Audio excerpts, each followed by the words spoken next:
Alam mo ba kung bakit si Eve ang tinarget ng serpent para i-deceive? Hindi ko lang din natuklasan ito.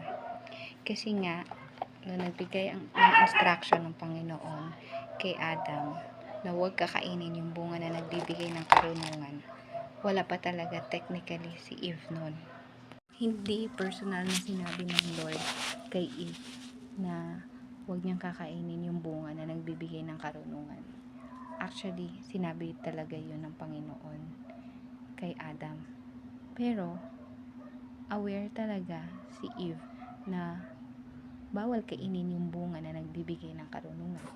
Since nagkaroon ng pagkakataon ang serpent na i-deceive si Eve, kasi nga hindi direct na sabi ng Panginoon kay Eve.